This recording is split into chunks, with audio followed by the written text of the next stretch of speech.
Despite what you've been told, artificial intelligence cannot write creative fiction to save its life.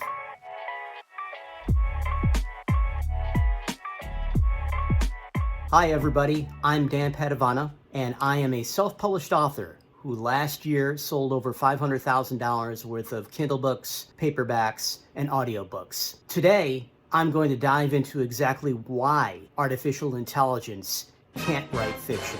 When companies like Google or OpenAI are attempting to create a new artificial intelligence model, what they do is they feed massive amounts of data into the system, and then this model trains itself by reading books, reading web articles, reading websites. It does all of these things until it starts to recognize things like character structures, narratives, dialogue, but it actually doesn't learn anything. What it does is it interprets these data points, which the scientists and software developers are feeding into the model. Sticking with OpenAI's ChatGPT-4, the current model can remember 64,000 words. And that is referring to its short-term memory. And short-term memory refers to simply the conversation you are currently having with it. It doesn't remember past conversations you've had with the chat model. So from this, it would seem that if you fed ChatGPT character descriptions, story arcs, and all these different things, then it could easily construct chapter by chapter an entire book and remember it through 64,000 words of data. That's the theory. In practice, ChatGPT and all artificial intelligence models really struggle to remember key details. They mess up character names, men turn into women, and vice versa. Story arcs go straight out the window.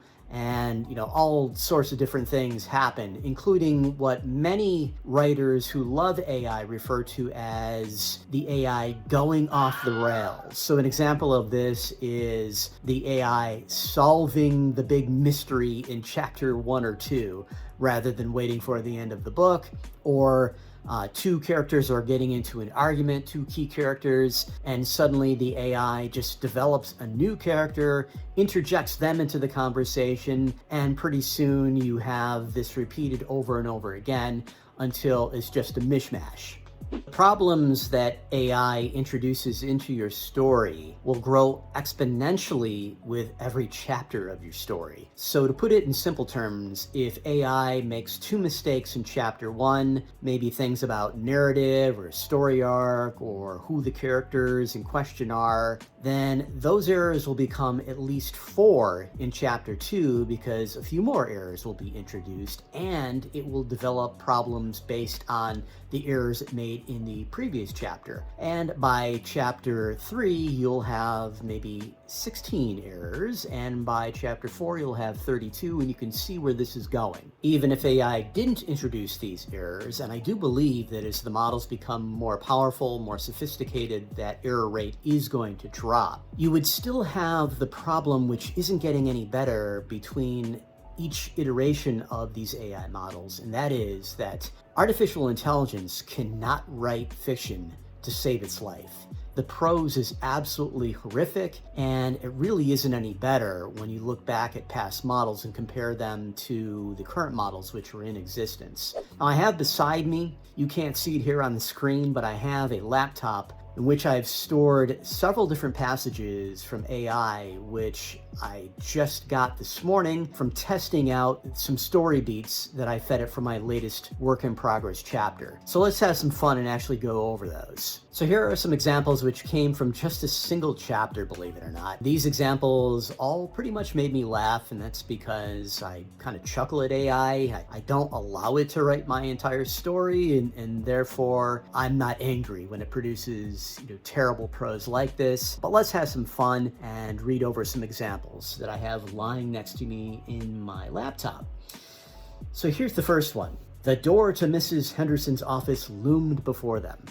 Taken at face value, this isn't a terrible passage. I might write something like this in a book, I suppose, but in the world of AI, everything looms. before the protagonist. Office doors loom before the protagonist. Buildings, dark forests, Bigfoot, whatever example is in your story, it always looms before the protagonist. And it's very repetitive and it's very cliched.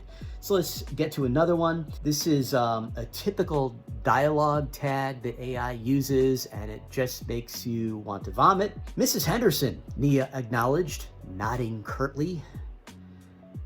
Gag me with a spoon, to go back to the 80s. This is just something which, makes me visibly ill whenever I encounter something like this from AI. Again, this is why it can't possibly write a book. You can't get more cliche than that. I mean, even if it's like a middle school student with their first attempt at creative fiction, I mean, nobody writes like this. Let's go on. Aggressive behavior, Nia repeated, raising an eyebrow. And what about the other students? Oh yes. In AI, people are always raising their eyebrows. They shake their heads, and of course they nod curtly. We'll go on again. Nia's fingers danced across the keyboard, her eyes flicking between the streets and her notes. Well, I'm not exactly how so many streets got involved with this. Again, AI does make mistakes in its writing, and you can live with that, but I can't live with the cliche, and I can't live with a really poorly written sentence like this. People's fingers always dance across keyboards whenever they're typing. They drum on desks, they drum on thighs, and they usually do this as the protagonist is nodding curtly. Once you've read one AI passage, you've pretty much read them all, and that's a big problem because you can't construct chapters like that, and you certainly can't write a book like that, although it's obvious from the terrible books which have been published on Amazon and Apple in the past year that some people, they're doing it. Let's go on with some more passages. The clock on the study wall ticked away, casting a rhythmic shadow that danced in tandem with the flickering light of the laptop screen. Nia's fingers flew across the keyboard, her dark eyes focused and determined as she crafted an intricate timeline of the girl's life. Eli leaned back in his chair, rubbing at the stubble on his chin. If I were Eli, I would have run out of the room as soon as Nia's fingers started dancing on the keyboard again. I mean, it's obvious that she should just use the mouse or do a quick typing job and get on with her life and stop dancing. But the bottom line is, I rest my case. AI writes terrible, terrible passages, and it does it over and over, and here we are in the same chapter, right? Let's try another one. Cheryl and her friends have been bullying me for months, Maya began, her voice barely audible. Well, again, if you read one AI passage, especially with these terrible dialogue tags, you'll read them a million times. People's voices are almost always barely audible. It makes me want to scream at the screen, will you please speak up? Will you please tell me what you really mean? What is your issue? So here's a real beauty that pretty much encapsulates all of the problems which AI has with writing creative fiction. As the night wore on, the air inside the study grew thick with tension. The silence punctuated only by the sound of their breathing and the relentless ticking of the clock. Nia's heart raced, her pulse quickening with each passing moment. She knew that every second counted, that the answers they sought lay just beyond their grasp. Nice passage, right? Okay, so people's hearts are always hammering, and I'll just get away from how badly this passage is written to begin with, but the pulse thrumming, the heart hammering happens over and over again to these characters, and it gets to the point where somebody should really call a cardiologist. And if you think that I'm exaggerating, this pops up a few paragraphs later. Nia's heart hammered in her chest, I guess as opposed to her arm, but we'll go on. The pulse echoing in her ears like the whispers of restless ghosts. How deep did this mystery run? And what would they uncover when they finally pulled back the veil? She swallowed hard, forcing herself to focus on the task at hand.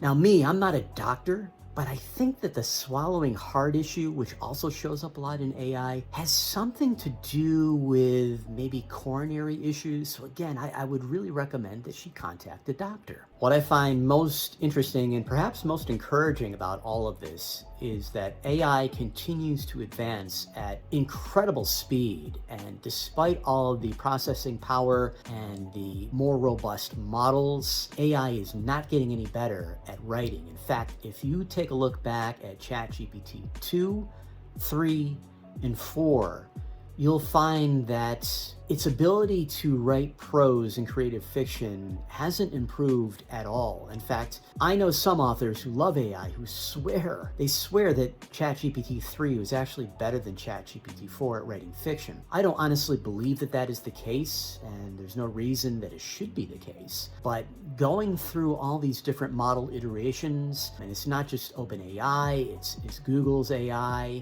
all the different options out there, I see again and again, despite the rapid advancement in the power of these models, none of them can write creative fiction, and it's not getting better with time. So authors, your jobs are absolutely safe. AI cannot replace you, and it will not replace you anytime in the foreseeable future. And based on what I know about AI, I don't think it will ever replace you.